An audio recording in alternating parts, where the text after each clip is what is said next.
Hey, it's Shep Byers. Welcome back. This is part 2 of creating a science fiction crate.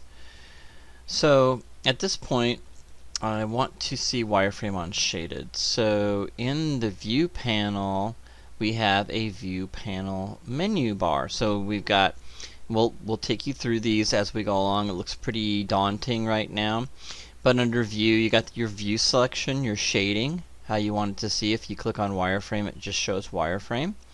If you click on Smooth Shade All, it's the same as hitting the 4 key and the 5 key. Okay, 4 and 5 key. A lot of times I'll hit the 4 key because we have a dense mesh. It's not that user friendly right now. So if I hit the 5 key, it's a little easier now. But I want to see the wireframe on top of it. So how do I do that? Well, there's a little icon up here called Wireframe on Shaded. So click on that, and this allows you to see the wireframe on top, which makes it a little easier to see what we're doing. Alright, so at this time, it's good that we create, we can cut the piece in half now, and which works pretty good. So what we want to do is we always want to model on the right hand side. Okay. So so if I make anything on this side, I can easily mirror it over to this side. If I make a latch on this side, I can mirror it over to that side, and so on and so forth. So what we're going to do now is just go ahead and break the box in half. So if I go to the front view, I'm just hitting the space bar. I can hit the 4 key, and that shows wireframe. I can right click over this, over the object, and go to face mode. If I click off somewhere, and if I highlight this piece right here, I can delete that, and that'll delete it forever, unless I do Control Z, which just brings it back again. But the idea now is that we probably should get everything set up to save this project. So this is your module 1 sci-fi, so this is how I want you to kind of create your new project. Okay, so I want you to follow along here. You can always pause and start the video again if you need to. Go to File, and we're going to go to Project Window. Okay, right now it's set at default. Okay, so I usually save my work on my hard drive, but you know, a lot of people like working off their computer, so if you have a lot of hard drive space on your computer, then most definitely go ahead and save your work on your hard drive. But if you don't have as much memory on your hard drive and you'd like to save your work on your flash drive or your external hard drive, then you can do this too. But right now it's defaulted in in whatever project that I have it in. Right now it's in the default. Click on New. Okay, this is how you create a new project, and you're going to want to put your first name, your first initial, last initial, and then your last name. So first initial, last name, and like underscore module 01. That would be good. And then location could be your C drive under projects, so that's fine. That'll work just fine. Or if you want to put it on your hard drive, then you would click on that folder, go to My Computer, and then find the hard drive you'd like to save it to. Okay? So I just want to have it put in the projects folder. So I can show you where everything's at. J Byers Module 1, and then click on Accept. And then if I were to minimize, okay, and if I go into my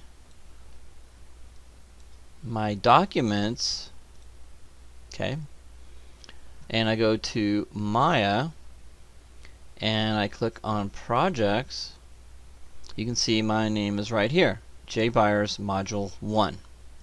Okay, if I click on that, you can see all of the folders that are created. And the scenes folder is where you'll find your scene, the object, the scene file that you're actually working on. Basically this one right here. So if I click on this, if I go to File, Save Scene As, okay, you always want to click Save Scene As, and I go in here and type in something like J Byers, okay, J Byers mod 01 sci-fi, or just put in crate. Let's do that. Shorten it up a little bit. Whoops, hit my caps button.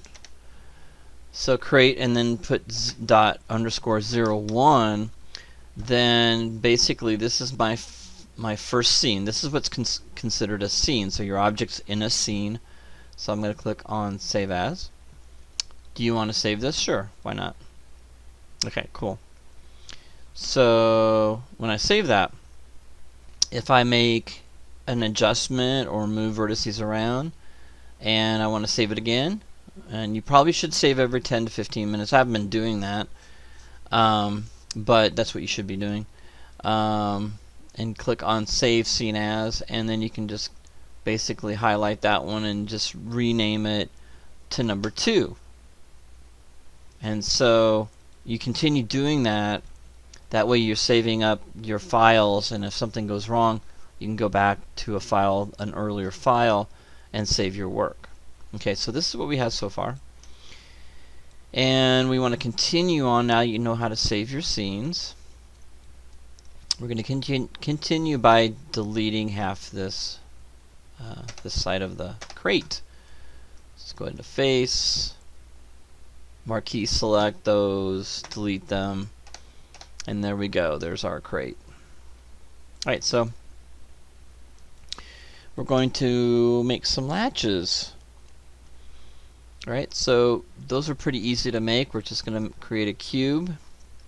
And this time we want the cube to be 1 by 1 by 1 by 1 by 1 by 1, all the way down, and hit enter. So we just basically have a cube. And I want you to move it into place. Again, you can pause the video if I'm going too fast, and then you can catch up. We're going to make a latch here. So we're going to make it fairly large and then scale it down so I can kind of see what I'm doing here. Alright, so I'm going to go to Edge Mode. Again, I'm just right clicking over it, go to Edge Mode, and I'm going to hit the Q key. Sometimes that manipulator is a little pesky, and you want to get rid of it, just hit the Q key. Alright, so I'm going to bevel just the top part, not the whole thing, to give it a nice little bevel. So I can hold the Shift key down on the right mouse button and go to Bevel Edge. And notice that it's too thick of a bevel, so I'm going to type in something like 0.25. There we go, that's great. Alright, and we are going to, I think that's good right there for a latch. Let's thin it out a little bit. Go to selection mode, and now the reason why I don't like scaling things in is because you notice that the bevel, it squeezes and scales the bevel in too, so that looks weird. So what I'm going to do is, instead of doing that, I tend to go in here and just move those vertices in, hitting the W key. Okay, something like that. And just make it a little bit bigger. There we go. And I'm going to go ahead and scale the entire thing down. It's okay to scale something down. Alright. Alright, so I'm going to move that back.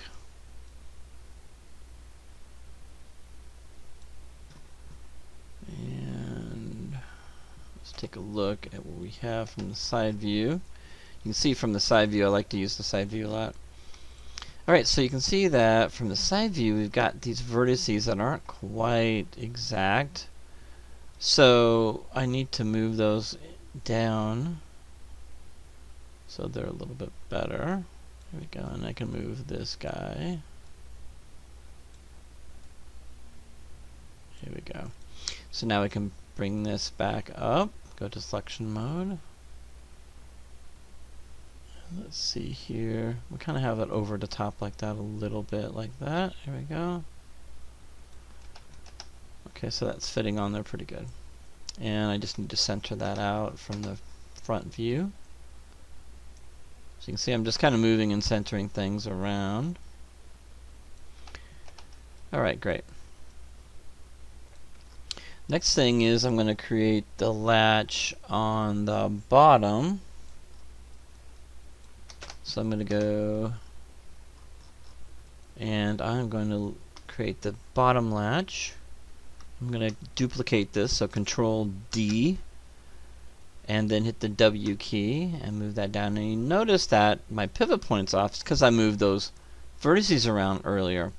What I can do is I can center pivot that by going into my shelf modeling, Apollo modeling menu, and click on center pivot. There we go. So I'm going to do the same thing for this guy right here.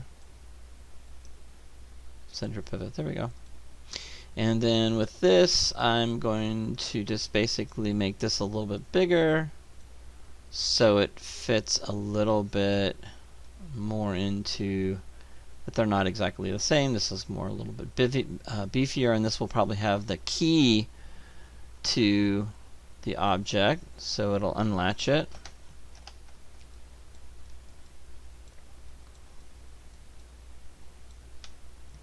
Let's go back into select. There we go. Move that out a little bit. Okay. So the next thing I'm going to do is I'm going to create a rod that goes through. So let's go ahead and create a cylinder. And let's go to the front view. And let's move that up. And the poly cylinder, you can see in here underneath the channel editor that subdivisions are 20. Now that seems like a lot. In gaming it would be 10 years ago, but now that's nothing, so I'm not too worried about it. So I'm going to go ahead and scale that down. There we go. And normally I would go a lot lower poly than this, but I think it's going to be fine. Alright, so I'm going to take that and let's move that out a little bit, like that. And this is going to be the latch that holds that bolt in there. There we go. Something like that will work. Work just fine. So that's good. Okay, just make sure it's away from the side there. You can see that from the side view you need to have that going up a little bit more. Okay. If we hit the 4 key, you can see we really don't need that tall of an object, so we can scale that down a little bit. And I like to use objects a lot. Okay, it's okay if you intersect. Right, it's okay if you intersect. It's going to be fine. All right, so there we go. All right, so you can just take all of this and let's get into the object mode. And let's go ahead and select those guys. Alright, so go from the front view. And what we're going to do is we're going to duplicate those, Control D, move those over, and right to the center of this guy right here. Okay. And we will create, so let's click off anywhere, click on the object, and let's kind of beef these up just a little bit. Let's kind of just eyeball this, because this is going to be the center one, and this one will be the lower one. Let's make that one quite a bit bigger. Again, just kind of eyeball it. We can fix this a little bit later. All right, so that's going to be our center one. All right.